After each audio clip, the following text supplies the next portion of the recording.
আসসালামু আলাইকুম। Welcome to রোজি রান্নাঘর। আজকে আমি আপনাদের সঙ্গে শেয়ার করছি বুটের ডালের হালুয়ার রেসিপি।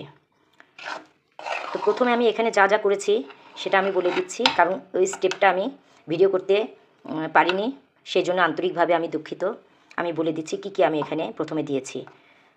প্রথমে কড়াই দিয়েছি, কড়াইয়ের মধ্যে ঘি দিয়েছি, ঘিয়ের মধ্যে গরম মশলা, সাদা ফল, ডালচিনি দিয়ে এর মধ্যে আমি এই বুটের ডালটা ঢেলে দিয়েছি। এখানে আমি 3 কাপ মতো ডাল নিয়েছি। এই ডাল দুধ দিয়ে সিদ্ধ করে আমি ব্লান্ডারে ব্লান্ড করে তারপরে এর মধ্যে ঢেলে দিয়েছি। তারপরে এখানে আমি 3 কাপ মতো চিনি দিয়েছি এবং গুঁড়া দুধ দিয়েছি। লিকুইড দুধ দিয়ে এটা আমি সিদ্ধ করে নিয়েছি, তারপরেও আমি গুঁড়া দুধ দিয়েছি। এখন আমি পুরোপুরিভাবে এটা শুধু নাড়বো, নেড়ে চেড়ে ভালোভাবে এটা হয়ে আসা পর্যন্ত অপেক্ষা করব। তারপরে আবার এটা আমি দেখাবো। এটা আসলে হইতে অনেক সময় লাগবে।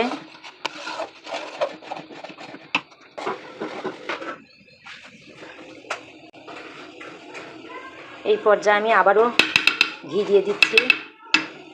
অফ ক্যামেরায় আমি আরও দুবার ঘি দিয়েছি, কারণ এই হালুয়াগুলা মানে ঘিতেই বেশি ভালো লাগে, বেশি মজা লাগে ঘিয়ের ফ্লেভারটা। আমার হালুয়াটা সম্পূর্ণভাবে রেডি। দেখেন কড়াই থেকে উঠে আসছে এভাবে। যখন ঠিক এইভাবে উঠে আসবে তখন বুঝতে হবে সম্পূর্ণভাবে এটা রেডি হয়ে গেছে। আমি এখানে অফ ক্যামেরাতে আবার ঘি অ্যাড করেছি, আবার একটু ঘি দিচ্ছি।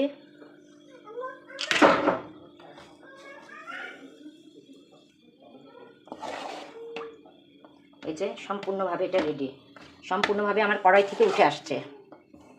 এখন আমি কয়েকটা এরকম ফর্মা নিয়েছি, ফর্মাতে আমি ঘি মেখে রেখেছি, আর এরকম প্লেটের মধ্যে কিছু বরফি কেটে নিব।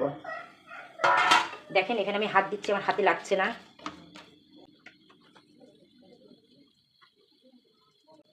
দেখাচ্ছি।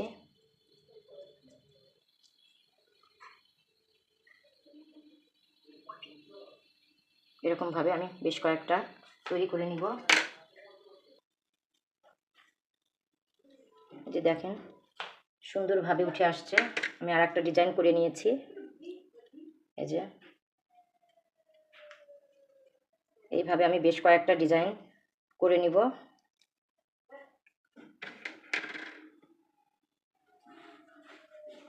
আগে আমি গোল করে নিয়েছি, নিয়ে এভাবে ফর্মার উপর দিয়ে সুন্দরভাবে একটু চাপ দিলে এটা হয়ে আসছে। দেখেন কতটা সুন্দর হয়েছে। এভাবে আমি সবগুলো তৈরি করব এবং কয়েকটা বরফি কেটে নেব। দেখেন আমি এইভাবে ফর্মা দিয়ে বেশ কয়েকটা তৈরি করে নিয়েছি এবং এটা বরফি আকারে কাটবো, সেই জন্য এভাবে আমি সুন্দর প্লেন করে রেখেছি। তো আশা করছি ভিডিওটা ভালো লাগবে। সবাই ভালো থাকবেন, সুস্থ থাকবেন। আল্লাহ হাফেজ।